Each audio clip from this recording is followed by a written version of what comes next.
Hello बच्चों, आइए इस प्रश्न को देखते हैं। निम्नलिखित में से कौन सुमेलित नहीं है? हमारे विकल्प हैं। विकल्प ए दैहिक संकरण सोमेटिक हाइब्रिडाइजेशन, दो भिन्न कोशिकाओं का संलयन। विकल्प बी दे रखा है हमारा वाहक या वेक्टर डीएनए आरआरएनए संश्लेषण का स्थल।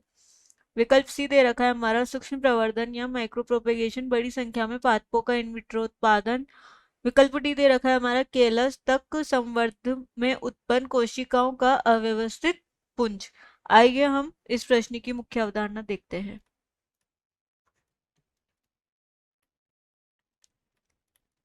इस प्रश्न में हमसे पूछा गया है कौन सुमेलित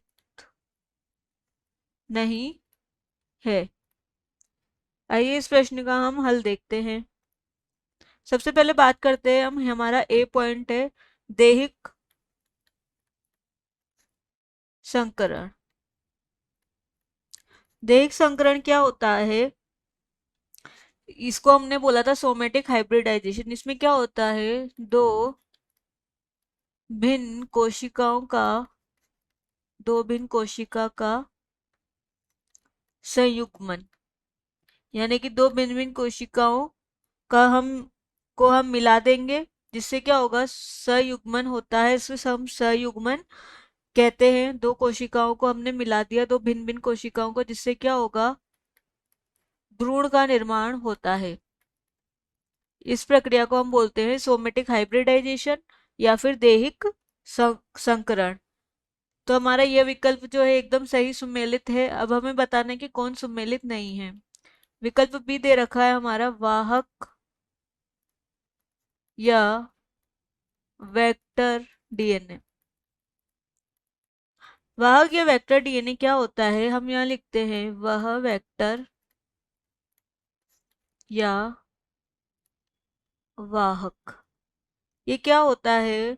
जैसे कि हम बात करते हैं वह वेक्टर या वाहक जो एक डीएनए अणु,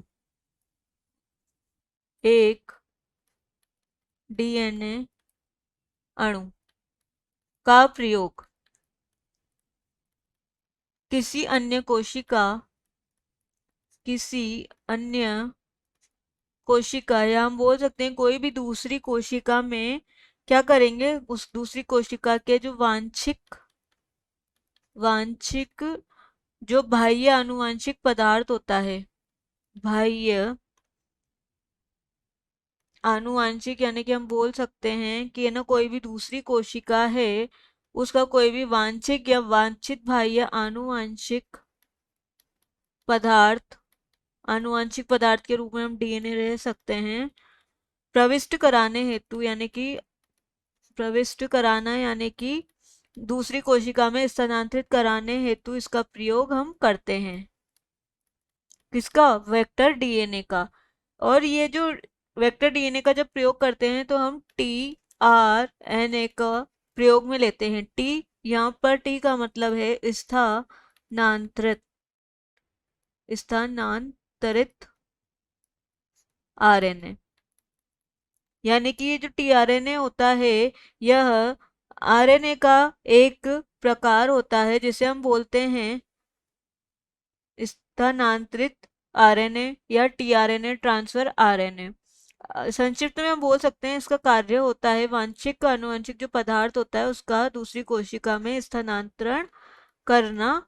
इसका मुख्य कार्य होता है। जो टीआरएनए होता है, टीआरएनए का जो संश्लेषण है, लिखते हैं टीआरएनए का जो संश्लेषण है वह जो है डीएनए के, एक डीएनए के टेम्पलेट पर होता है। और इसमें क्या होता है, जो हमारा संपूर्ण डीएनए होता है उसकी कितनी मात्रा, केवल 0.025% ही टीआरएनए को कोड करता है, टीआरएनए को कोडित करता है या संकेतिक, या हम लिख सकते हैं उसको कोड करेगा, कोड करता है। अतः हमारा इस प्रश्न का जो विकल्प बी दे रखा है वह यहाँ पर सुमेलित नहीं है। अतः इसका जो सही विकल्प है विकल्प बी। थर्ड दे रखा है हमारा सूक्ष्म प्रवर्धन या माइक्रो प्रोपेगेशन। इसमें क्या होता है, इसमें कोशिका का कोई भी अंग, कोशिका का कोई भी अंग, या हम यहाँ लिख सकते हैं एक्स प्लांट, उसमें क्या करते हैं, इसको उत्तक एक्सप्लांट को हम क्या करेंगे, उत्तक जो पोषक माध्यम होता है, उत्तक संवर्धन प्रक्रिया में नए पादप का निर्माण होता है। यानी कि जो पोषक माध्यम होते हैं उसमें हम एक्सप्लांट को डालेंगे, वहां इसका उत्तक संवर्धन की प्रक्रिया होती है, जिससे क्या होगा, नए पादपों का निर्माण होगा। यानी कि ये जो प्रक्रिया है प्रयोगशाला में होती है इन विट्रो उत्पादन के द्वारा। इसमें क्या होते हैं, बड़ी संख्या में पादपों का निर्माण होता है। विकल्प बी डी दे रखा है हमारा केलस। केलस क्या होता है, अविभेदित कोशिकाओं का समूह, जिसे हम बोलते हैं केलस।